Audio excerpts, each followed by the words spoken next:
Alright, I've decided I'm going to cut this into 3 parts and sort of continue on from where that last video left off. Before we get into what's going on with the bite victim, or what I speculate was the original plan for the bite victim, I do want to cover one character I didn't really mention that much. To cut to the chase, I think that this girl was the prototype counterpart to what ended up being Elizabeth down the road. Now, it's trickier in the final context of the series, but if you go back to what was implied with 1 through 4, there already was some stuff implying the two were connected.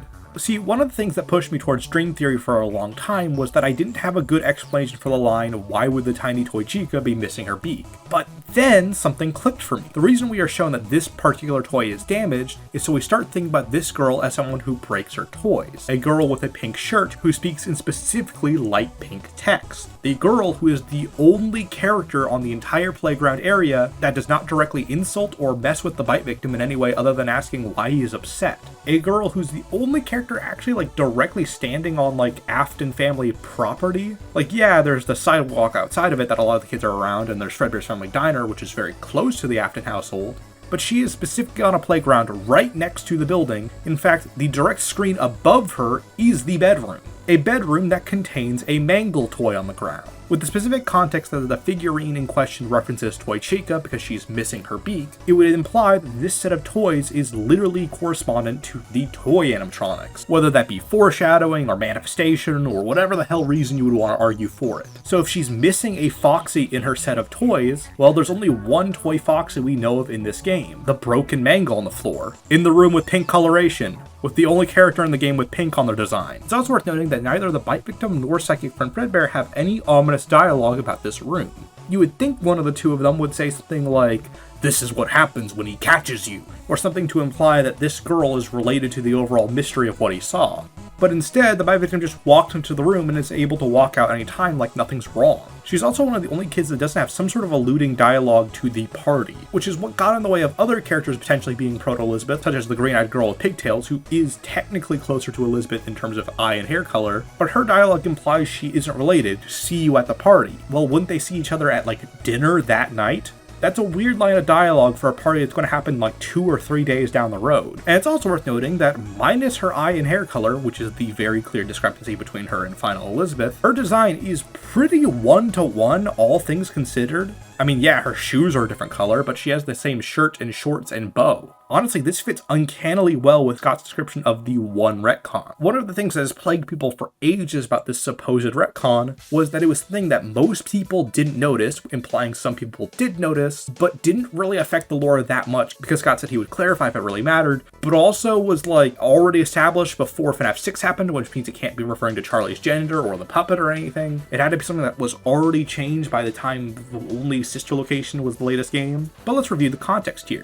I would say 99% of fans did not acknowledge the fact that this character could have or would have been the sister of the bite victim when FNAF 4 came out. Sister Location rolls around and updates her design and role in the family some, making her an important mainstay character that's tied to Baby. This design overall is technically a retcon, but it's not one that really changes the lore, because saying, oh, she had green eyes now doesn't really affect the storyline. The only lore change that this girl being Elizabeth would imply isn't even about her design change. It's the fact that having Elizabeth there in the past means she hasn't become Baby yet. It's something that most people didn't notice. It doesn't affect the lore enough to be clarified, even though I'm sure a lot of fans would like it to be clarified. And it was a retcon that happened before the events of FNAF 6. But that's kind of getting off track as a side theory. Obviously, most people are here for the discussion about the bite victim. Now, I'm going to save the main topic of what I think the lore ended up being for him down the road, because frankly, that's a monster of a topic that's really nitty-gritty and hard to follow. So instead, I want to scale back to something a little bit easier to follow. Why is the bite victim such a weird, messy character? Because I think if we follow the trail of information led up to FNAF 4's release, we can start sort of piecing together how we could have gotten this story. I think it's pretty self-explanatory that FNAF 4 was probably not meant to be the game we got. The Bite of 87 plotline that almost all of the teasers had up to a certain point really doesn't go anywhere into the final game. Scott made it very clear in the later games with Sister Location that 83 was the important intended year, and now has done it again with the week before. So clearly something changed with development. But what's interesting is we have these clues last pretty far into development. Even the Fredbear teaser, which is really far along, has the buried phrase, phrase, "or was it probably me," hidden around his body.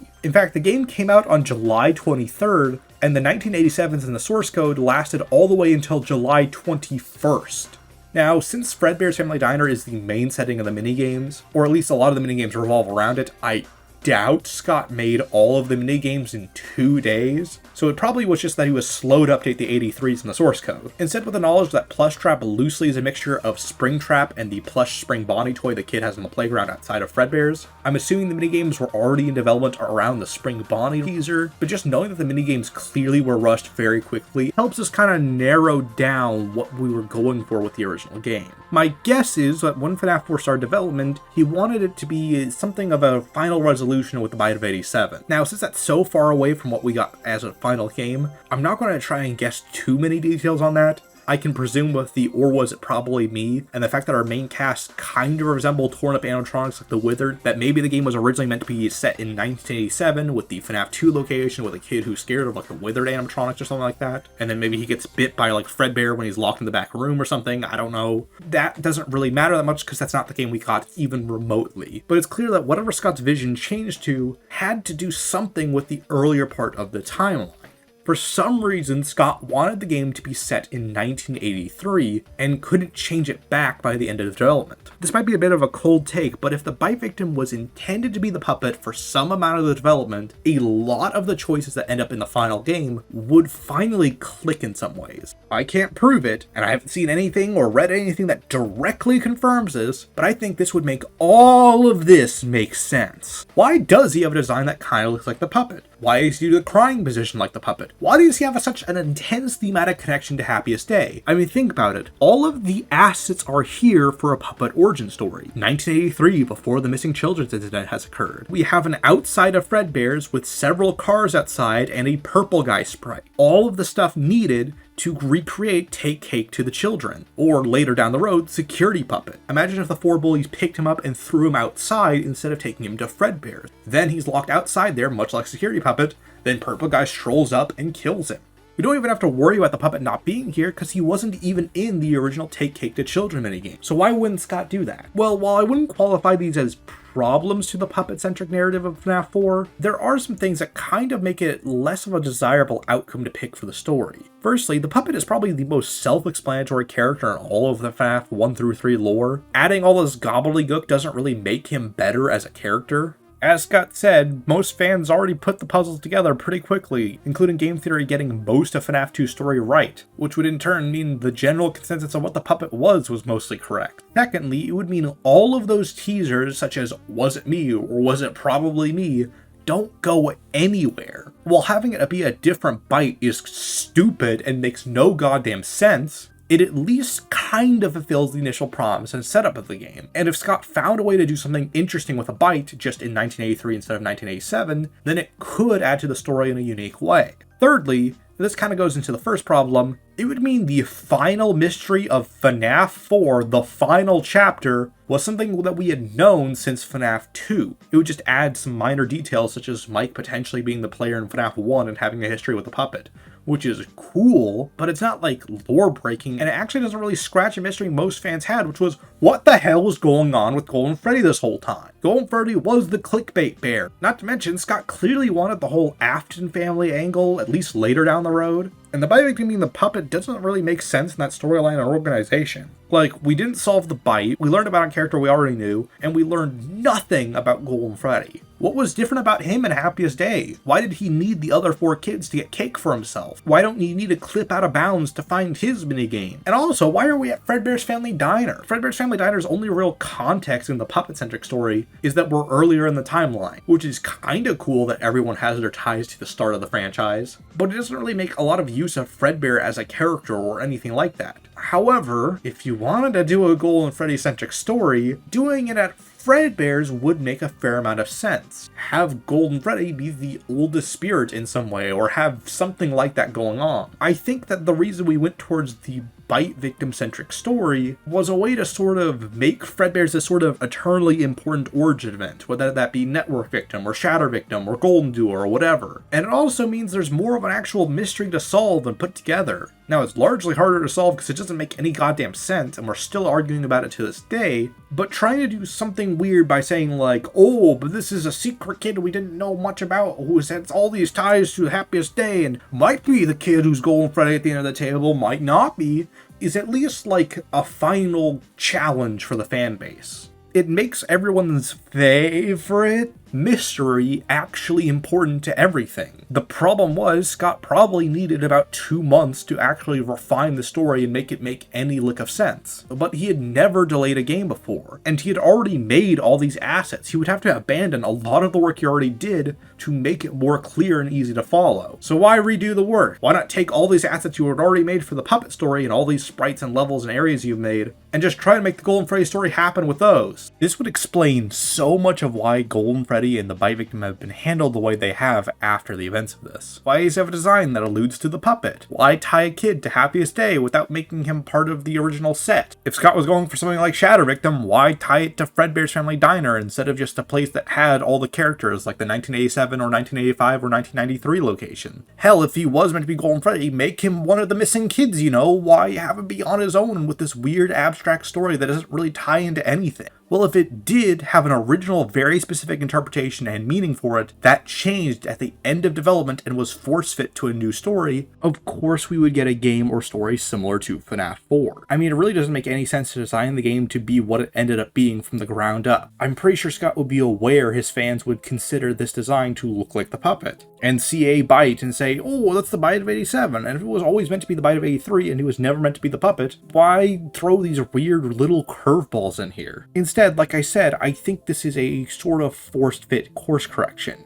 And while a lot of this has been speculation, I don't think it's speculation to think that Scott knew he was throwing a Hail Mary out there. Whatever FNaF 4 ended up being, there are some clues that it clearly wasn't something Scott was satisfied with even before the game came out. I mean, think about it. Why would opening the box be an intended add-on to the game and not just part of the base game if Scott was confident in what the story around it was? Why would the box be removed from the final story if Scott was confident in what it was? If Scott believed in the narrative the box represented, why would he change it? Clearly, whatever was going on with the Bite Victim and that box were not things Scott really had confidence in. As he said, would the community even accept it that way? And Scott said in that Steam post that when the box was opened, it would show us the pieces put together. While I'm sure a lot of fans would have very harsh words about it, I think there is a level of rationality, if kind of sketchy, behind the box's handling. Let's say, just as a hypothetical, the box revealed something like the Bite Victim being Golden Freddy. Well, once it reveals that, there's no going back anymore. He would forever and always be Golden Freddy, and that story would be that. By not revealing the box right away, it gave him some flexibility to tweak the story if he realized fans wouldn't accept it. And as he saw in the complete confusion in FNaF 4 story,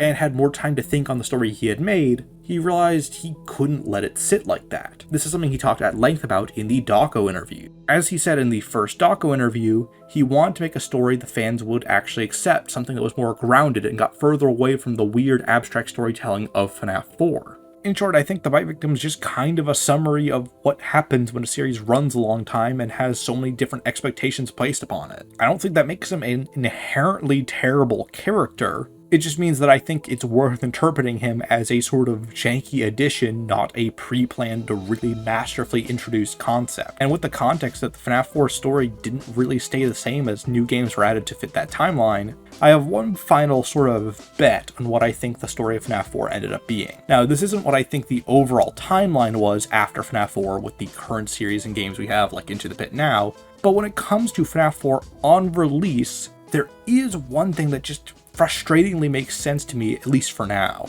As you might have seen me foreshadow, I think the Bite Victim became Golden Freddy upon release. I mean, if I was right that FNaF 4 was basically reused assets from a puppet story, then there's only really one character you can switch to for a Happiest Day narrative. There's only really one character fans really cared about and wanted answers for. And when it comes to Fredbear's Family Diner, now there's only really one character you can make a game set there about, really. I mean, I guess you could do a Spring Bonnie story, but that'd probably be pretty anticlimactic. I think the sort of Bite ending was a way of fulfilling people's expectations for the Bite of 87 story, while trying to make use of Fredbear's location and sort of ham-fist a Golden Freddy origin story in there. Now, if this had stayed the story even after FNAF 4, it would have definitively been a retcon of FNAF 1 statements, or at least imply the fifth missing kid didn't become Golden Freddy, or became someone else, or didn't become anything at all, or something like that. It would be very weird, and it wouldn't be very satisfying to the story built up to that point. Sure, if Scott had came out and explained it from beginning to end, people might get what he was going for, but I do agree with his Halloween post statement that fans probably wouldn't really accept it, and it would be better to try and work him into a new, bigger story. So there had to be some way to make him still connected to Happiest Day without completely writing out the fifth missing kid out of the story, hence where we would get Golden Duo or Shatter Victim. Both of these sound like things someone would make to try and fix a character who didn't really make sense in the overall story's context, a way of sort of justifying him being there. Now, obviously that's a lot of speculation. I can already hear comments like, this was 15 to 20 minutes of Cyrus Fox's FNAF 4 development fanfiction, but I think it is worth considering why the games were made the way they were. Clues in games, including FNAF games, aren't just placed there at random. That was one of Scott's big points in that big FNAF 4 post. And when I went back to a lot of old posts on Reddit and other channels and forums to try and see what Scott was talking about in that post, I found that he was correct. Before he said that there weren't random Easter eggs, a lot of the discussions going on were just kind of ignoring certain clues and details like the FNAF 1 phone calls, or how many things resembled Happiest Day. And part of what we have to theorize with is the fact that the story might not always have been the same all the way through, because it sounds like it really wasn't. Trying to solve Golden Freddy can't be weighed down by what the story was, because it hasn't always been the same. Hence why in that next video, I want to theorize from the entirety of the story, as we currently have with what we have to work with.